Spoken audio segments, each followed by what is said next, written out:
Selamat pagi. Pada saat ini saya akan mempresentasikan untuk pengerjaan exam saya atas nama Muhammad Jadi Fadilah untuk mata kuliah Information System Strategic Planning. Untuk yang pertama yaitu analisis lingkungan internal bisnis. Organisasi memiliki tujuan untuk mengetahui lingkungan bisnis sebagai dasar untuk mengidentifikasi peluang-peluang SI dan keunggulan bersaing organisasi. Analisis internal bisnis dapat dilakukan menggunakan SWOT analysis, value chain, dan critical success factor. Untuk pada kasus ini saya menggunakan value chain sebagai analisis lingkungan internal bisnis. Untuk aktivitas utama di sini untuk Universitas ITT yang memiliki ilmu logistik sebagai penerimaan mahasiswa baru dan dosen baru. Untuk operation, proses pembelajaran mahasiswa, outbound logistik, penjadwalan akademik, persiapan wisuda dan kelulusan, tracer alumni, pelepasan mahasiswa. Untuk marketing and sales, promosi kepada calon mahasiswa baru. Untuk service, layanan, informasi, dan administrasi umum. Untuk aktivitas pendukungnya, yaitu administrasi infrastruktur, terdiri dari pengelolaan keuangan, pengelolaan program studi, pengelolaan perpustakaan, pengelolaan sarana dan prasarana. Untuk yang kedua yaitu Human Resource Management, pengelolaan karyawan, melakukan pengembangan karir dan kompetensi, teknologi, pengelolaan sistem informasi. Yang terakhir yaitu procurement, pengelolaan pusaka karya serta alumni dari universitas. Untuk yang nomor 2 yaitu analisis lingkungan eksternal bisnis. Organisasi memiliki fungsi untuk mengenali kondisi eksternal organisasi dan mengatur posisi serta daya saing organisasi terhadap pesaing. Bukan hanya itu saja, analisis lingkungan eksternal bisnis organisasi dapat digunakan untuk mencari peluang guna keunggulan kompetensi organisasi untuk pembentukan strategi bisnis yang mutakhir atau evaluasi kondisi dan strategi saat ini. Tools yang untuk menganalisa eksternal bisnis dapat menggunakan PES, Force Model, dan untuk analisa eksternal SITI dapat menggunakan tren saat ini dan benchmarking terhadap pesaing Universitas ITT. Nah, untuk analisis PES, untuk analisis lingkungan eksternal bisnis, saya menggunakan PES, yaitu PES yaitu terdiri dari politik, ekonomi, sosial dan budaya, dan teknologi. Untuk politik yaitu berasal dari visinya, yaitu motivasi dan keseriusan yayasan YPT untuk mencapai Universitas ITT sebagai world class university. Untuk ekonomi, besarnya potensi investasi dalam bidang pendidikan. Untuk bagian sosial dan budaya, dukungan dari masyarakat agar terciptanya world class university, situasi dan kondisi daerah yang relatif ramai. Untuk sisi teknologi, yaitu perkembangan teknologi yang sangat cepat dan pesat. Untuk nomor 2 yaitu analisis lingkungan eksternal SITI menggunakan trenan benchmarking. Hasil dari benchmarking pesaing Universitas ITT adalah sebagai berikut. Untuk universitas lain yang sudah mempunyai layanan perkuliahan secara full online, sedangkan Universitas ITT belum ada. Untuk yang kedua yaitu Universitas ITT belum mengintegrasikan seluruh data, sedangkan universitas yang lain sudah tertata dengan baik. Untuk nomor 3 yaitu analisis SWOT analisis. Analisis bisnis internal terdiri dari 2 yaitu analisis bisnis internal dan analisis bisnis eksternal. Dalam bisnis internal diperoleh dari kekuatan, strength, dan kelemahan yang dimiliki oleh Universitas ITT. Yang pertama yaitu kekuatan, memiliki visi baru untuk menjadi perguruan tinggi berkelas internasional. Yang kedua yaitu memiliki bagian sistem informasi yang memiliki pernah untuk pemenuhan kebutuhan akan informasi dengan pengembangan dan pelayanan teknologi informasi untuk pengolahan data. Yang kedua yaitu kelemahan. Kelemahan dari Universitas ITT adalah belum dapat mengintegrasikan data di seluruh kegiatan dari seluruh departemen bisnis stakeholder universitas dalam sistem informasi yang lengkap. Yang kedua yaitu analisis bisnis eksternal. Dalam analisis bisnis eksternal diperoleh dari peluang, opportunities, dan ancaman. Peluang. Yang pertama, proses bisnis dan sistem informasi mampu mendukung visi universitas menjadi world class university. Yang kedua, proses penerimaan mahasiswa baru dengan seleksi yang baik. Yang ketiga, proses pembelajaran. Yang keempat, kurikulum dan sebaran mata kuliah yang update. Yang kelima, proses pembinaan karir dosen. Untuk yang terakhir yaitu ancaman. Seiring dengan perkembangan teknologi yang pesat serta sistem informasi yang semakin kompleks, maka akan terciptanya ancaman dari pihak luar yang dapat bersifat merugikan, baik serangan cyber maupun serangan dari dalam institusi kampus itu tersendiri. Nah, untuk yang nomor 4 yaitu berdasarkan hasil dari analisa SWOT yang telah dilakukan, maka dapat disimpulkan untuk perencanaan strategi SI pada Universitas ITT, yaitu saya menggunakan matriks SWOT untuk strength opportunities, yaitu yang pertama, Universitas ITT dapat memanfaatkan bagian siswa yang mereka miliki untuk menunjang proses pembelajaran, proses penerimaan mahasiswa baru dengan seleksi yang baik, serta proses pembinaan karir dosen. Untuk strength ke traits, yang pertama dengan memiliki departemen siswa serta memiliki visi misi yang baru guna menunjang universitas menjadi world class university, maka dapat melakukan mitigasi terhadap ancaman yang akan terjadi masa mendatang. Untuk weakness ke opportunities, dengan integrasi data yang baik, maka universitas dapat memberikan informasi yang lebih detail sesuai.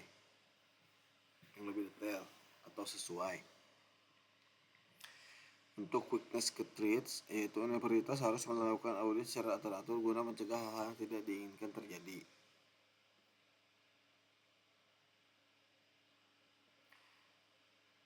Berdasarkan hasil yang diperoleh dari tahapan-tahapan sebelumnya, yaitu analisis lingkungan bisnis organisasi, kemudian hal tersebut akan menjadi masukan terhadap usulan strategi solusi SITI untuk Universitas ITT.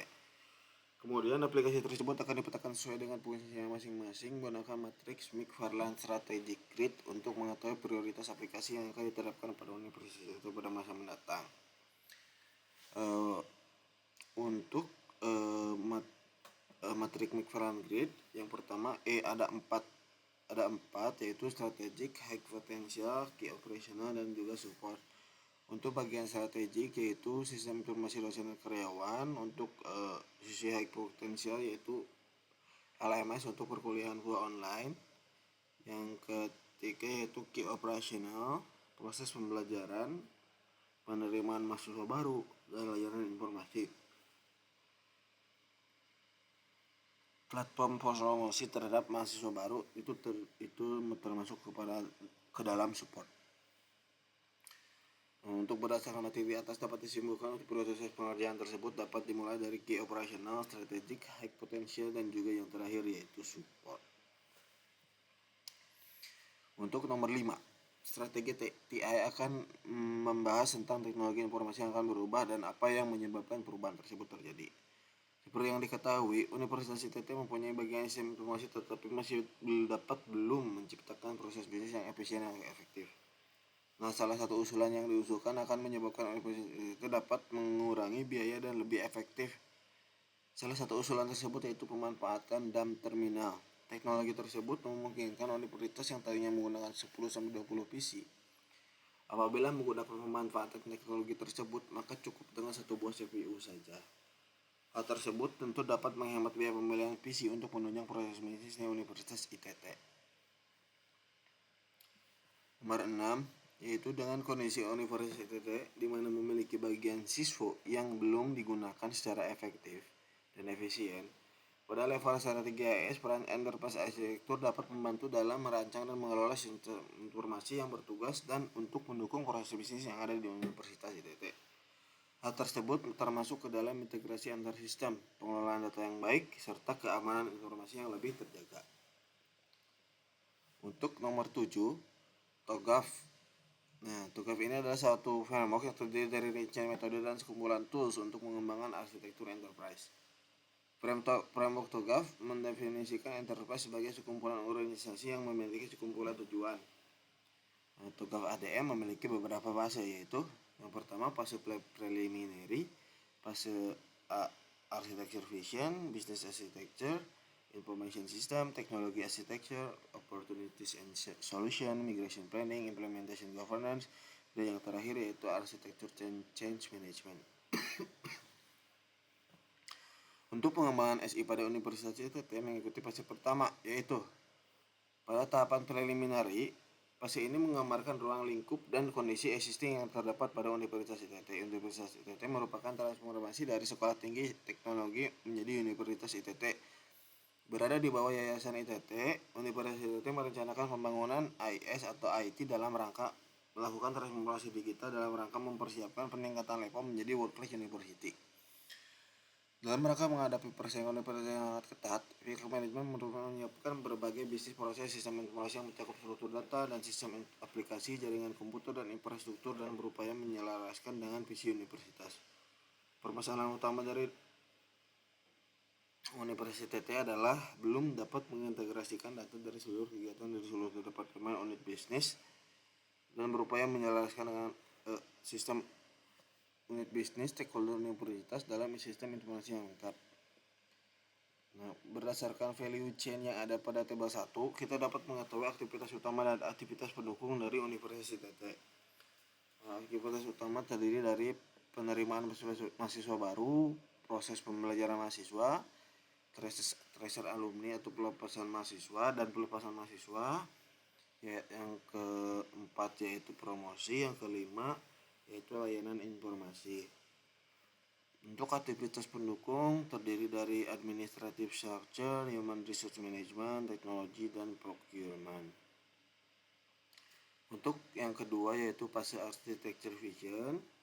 Pada tahap ini fase arsitektur akan menggambarkan bagaimana perencanaan arsitektur enterprise guna memenuhi tujuan strategis universitas, sehingga para stakeholder mampu mempunyai perhatian yang besar selama proses implementasi. Fase B yaitu Business Architecture. Operasi bisnis yang terdapat di Universitas ITT ini dapat dijelaskan di dalam list di bawah ini. Yang pertama yaitu proses penerimaan mahasiswa baru, proses pembelajaran mahasiswa, tracer alumni dan pelepasan mahasiswa, promosi universitas, dan layanan informasi mahasiswa. Untuk Information System Structure pada tahapan ini dikelompokkan menjadi dua fase, yaitu arsitektur data dan arsitektur aplikasi. Arsitektur data bertujuan untuk mengidentifikasi dan mendefinisikan kebutuhan interface terhadap data yang mendukung fungsi bisnis. Di bawah ini merupakan data yang akan digunakan di Universitas ITT. Untuk entitas bisnis penerimaan mahasiswa baru memiliki entitas data yaitu panitia PMB, calon mahasiswa baru, jadwal seleksi, proses seleksi, hasil seleksi, dan proses daftar ulang. Untuk entitas bisnis proses pembelajaran mahasiswa, yang pertama yaitu kalender akademik mahasiswa, dosen, kurikulum, jadwal perkuliahan, kehadiran, ujian, dan nilai. Untuk tracer alumni dan pelepasan mahasiswa terdiri dari entitas data yaitu mahasiswa lulus, mahasiswa pindah, dan ijazah. Untuk entitas bisnis promosi universitas terdiri dari administrator. Untuk entitas bisnis layanan informasi mahasiswa terdiri dari mahasiswa, administrator, dan tiketing. Untuk arsitektur aplikasi, guna mewujudkan sinergitas sistem informasi dan bisnis organisasi, oleh karena itu dibutuhkan perencanaan SI dan aplikasi yang dibutuhkan untuk mendukung proses bisnis di Universitas ITT.